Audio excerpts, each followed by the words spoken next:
Hello दोस्तों, Kotak Mahindra bank के बारे में बात करेंगे। कुछ दिनों पहले ऐसी न्यूज आई है कि जो सीईओ एमडी है मिस्टर उदय कोटक, वो रिजाइन कर रहे हैं। यहां पर डिटेल में बिजनेस के बारे में हम समझने वाले हैं। इस रेजिग्नेशन को हम समझेंगे और चैट जीपीटी एनालिसिस करेंगे जो कोटक महिंद्रा बैंक है उनके लेटेस्ट बिजनेस को लेकर। दोस्तों तो लास्ट तक वीडियो को जरूर देखिएगा। तो देखिए, जो लेटेस्ट डिटेल्स है वो ये है कि मिस्टर उदय कोटक उन्होंने रिजाइन किया है और मिस्टर दीपक गुप्ता वो सीईओ और एमडी रहने वाले हैं 31 दिसंबर, और यहां पर आरबीआई का अप्रूवल आने वाला है।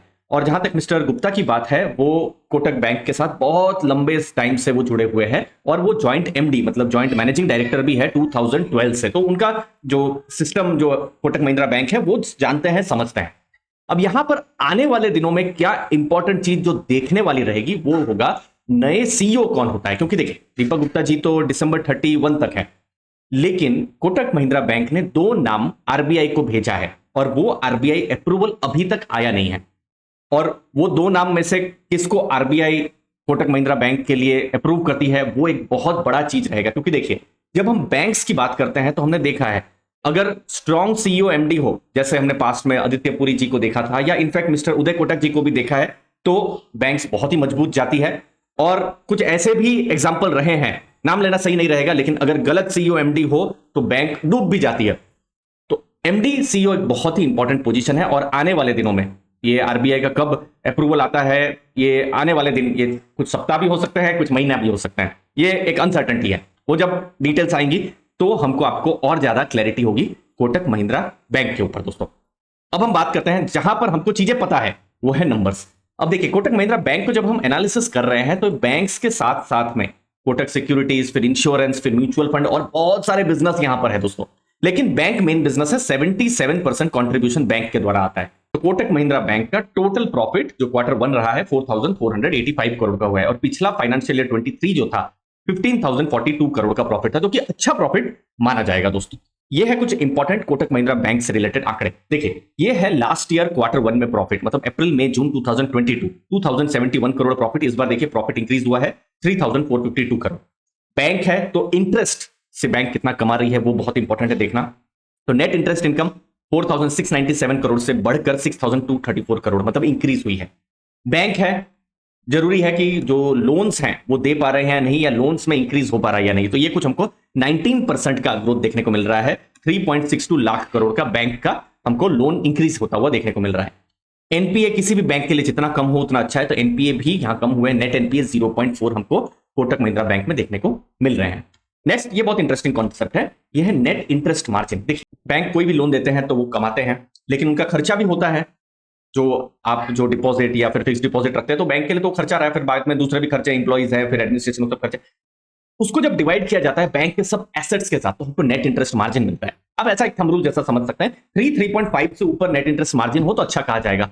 जो दूसरी जो मजबूत बैंक्स हैं, आईसीआईसीआई बैंक या एचडीएफसी बैंक, उनका हमेशा 3.94% से ऊपर ही रहा है। तो ये कोटक महिंद्रा बैंक के केस में एनआईएम इंक्रीज हुए हैं, अच्छी बात है, जितना इंक्रीज हो उतना अच्छा।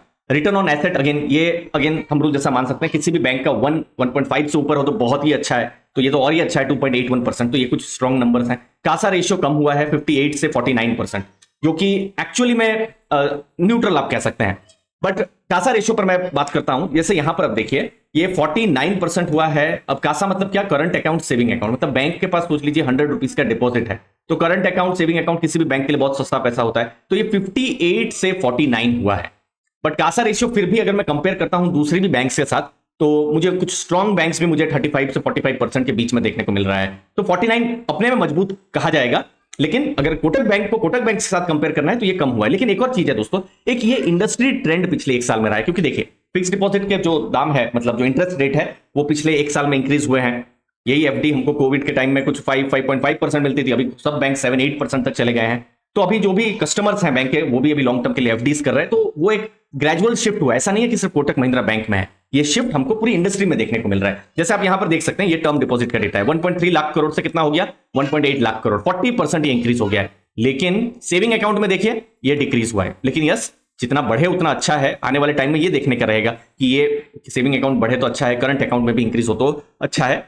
इंडस्ट्री के हिसाब से देखेंगे तो 49% अच्छा है, बट कोटक बैंक के खुद के हिस्ट्री के हिसाब से देखेंगे तो ये थोड़ा कम देखने को मिल रहा है। नेक्स्ट है लोन्स। जो हमने देखा कि लोन 3.62 लाख करोड़ यहां पर हुआ है, लगभग 18% का लोन में ग्रोथ है, और सबसे ज्यादा लोन जो पर्सनल लोन है, कंज्यूमर ड्यूरेबल लोन्स में हमको देखने को मिल रहा है, फिर क्रेडिट कार्ड, फिर कमर्शियल व्हीकल्स, यहां पर अच्छा लोन ग्रोथ देखने को हमको मिल रहा है ईयर ऑन ईयर।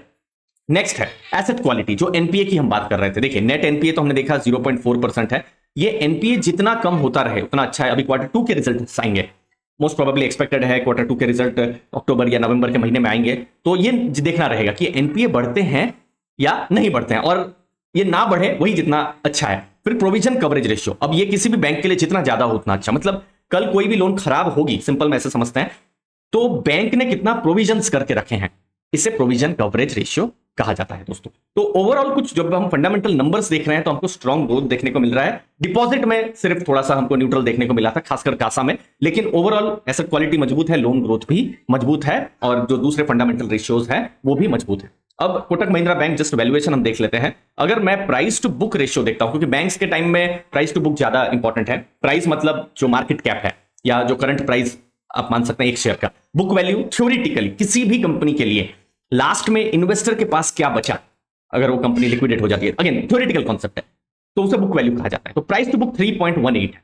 ठीक है। अब इसको कंपेयर करते हैं, हम इंडस्ट्री के साथ कंपेयर नहीं करेंगे, हम कोटक बैंक को कोटक बैंक के साथ ही कंपेयर करेंगे। तो ये लास्ट 5 ईयर का प्राइस टू बुक क्या है, 4.4 है, और अभी कितना है 3.1 3.2 के आसपास में। 10 ईयर का डेटा देख लेते हैं, ये 4.6 था। मतलब एक चीज हुआ है कि थोड़ी सी डी रेटिंग हुई है। कुछ ऐसे भी टाइम आए हुए हैं, जैसे आप ये वाला पॉइंट देखिए, जहां पर 5.9 का भी प्राइस टू बुक उनको मिला हुआ है, मई 2018 का ये डेटा हुआ है। तो उसके कंपैरिजन में आप देखेंगे तो बैंक तो अभी बहुत सस्ते में मिल रही है, लेकिन बैंक में कुछ अनसर्टेनिटी भी है। अब जब मैं एनालिस्ट रिपोर्ट पढ़ता हूं तो अनसर्टेनिटी खासकर ये माना जाता है कि नया सीईओ एमडी क्या होगा। ये चीज पर आरबीआई की क्लैरिटी अगले कुछ सप्ताह या महीनों में आए तो वो एक बहुत इंपॉर्टेंट यहां होगा। अब चूंकि बैंक है तो हमको रेटिंग रिपोर्ट भी देखना है, तो ये इकरा की लेटेस्ट रेटिंग रिपोर्ट है। रेटिंग उनको AAA की मिली है, जो कि स्ट्रॉन्ग रेटिंग है, और इससे ज्यादा स्ट्रॉन्ग रेटिंग हो नहीं सकती है। तो बेस्ट रेटिंग उनको कोटक महिंद्रा बैंक को मिला है। अब ये जो रेटिंग है इसकी एनालिसिस मैंने चैट जीपीटी से की है। अब ये रेटिंग कब है, जून 20 को आई थी। चैट जीपीटी क्या कहता है ये देखिए, ICRA report by Kotak Mahindra bank. तो सबसे पहले कैपिटलाइजेशन, यहां पर 20.8% का टियर 1 है, और CRAR 21.8% है। ये एक्चुअली में किसी भी बैंक के लिए 9% 12% से ऊपर हो तो इसको स्ट्रॉन्ग माना जाता है, तो ये एक स्ट्रॉन्ग नंबर है। डिपॉजिट बेस और कासा सस्टेन्ड ग्रोथ है, जो रेटिंग रिपोर्ट ने कहा है कि कासा में उनका ग्रोथ यहां पर है, अच्छा ग्रोथ है। हमने देखा कासा रेशियो भले ही कम हुआ हो, लेकिन बैंक की जब हम बात कर रहे हैं दूसरी बैंक से कंपैरिजन में अच्छा है, और ये इंडस्ट्री ट्रेंड ही चल रहा है, ठीक है। एसेट क्वालिटी मतलब जो लोन्स हैं, पेंडेमिक में बहुत बड़ा इंपैक्ट पड़ा था, लेकिन फिर भी उनकी एसेट क्वालिटी मजबूत है, मतलब जो एनपीएस जो है वो इनफैक्ट कम हुए हैं, अच्छी बात है। फिर कैपिटलाइजेशन मजबूत है, कासा का एक स्ट्रॉन्ग बेस है, वो कहा है। प्रॉफिट्स, उनका एक स्ट्रॉन्ग प्रॉफिट्स है कॉस्ट प्रेशर होने के बावजूद में, जो इकरा ने नोट किया है। उसके साथ साथ में एसेट क्वालिटी मैट्रिक्स में वो पॉजिटिव है। हाँ, बिजनेस ग्रोथ में इंपॉर्टेंट है डिपॉजिट मोबिलाइजेशन होता रहे, क्योंकि डिपॉजिट्स आएंगे, करंट अकाउंट फिक्स डिपॉजिट्स आता रहेगा, तो एडवांसेस भी वो दे पाएंगे, मतलब लोन्स भी दे पाएंगे, तो वो हमेशा देखना रहेगा। बाकी जो ESG होता है, ESG में ठीक ठाक है। लिक्विडिटी अच्छा है, जो हम बात कर रहे थे, जो कि एडिक्वेसी रेशियोज हैं वो मजबूत है। लिक्विडिटी पोजीशन जो रेगुलेटरी रिक्वायरमेंट है उससे अच्छा है। नेगेटिव क्या हो सकता है फ्यूचर में, कि एसेट क्वालिटी खराब हो, मतलब एनपीए अगर बढ़ जाए, रिटर्न ऑन एसेट खराब हो जाए। अभी देखा ना हमने, रिटर्न ऑन एसेट अभी बहुत ही मजबूत है, ये देखिए 2.81, ये लेकिन कम हो जाए तो ये नेगेटिव है। तो ये सब चीजों को देखना है। तो फाइनल में चैट जीपीटी ने क्या की इनसाइट मुझे दिया है कि कैपिटल स्ट्रेंथ बहुत मजबूत है कोटक महिंद्रा बैंक का, डिपॉजिट में उनका फोकस है, एसेट क्वालिटी उन्होंने अच्छे से मेंटेन करके रखा है, प्रॉफिटेबिलिटी उन्होंने मेंटेन करके रखा है, लेकिन थोड़ा बहुत स्प्रेड्स में प्रेशर हो सकता है, या जो निम्स है वहां पर थोड़ा प्रेशर हो सकता है। लिक्विडिटी रेगुलेटरी रिक्वायरमेंट से मजबूत है, बस सेंसिटिविटी क्या है कि रेटिंग कल अगर थोड़ा सा अगर नेगेटिव अगर ऐसा होता है, तो एनपीए अगर बढ़ जाते हैं तो वो सब कुछ नेगेटिव हो सकता है। तो ओवरऑल हम यहाँ पर रेटिंग रिपोर्ट भी देख रहे हैं कि एक मजबूत आई है कोटक महिंद्रा बैंक की, लेकिन आने वाले टाइम में यही देखना रहेगा कि जो अभी तक का जो बिजनेस है उसको वो बरकरार रख पाते हैं कि नहीं।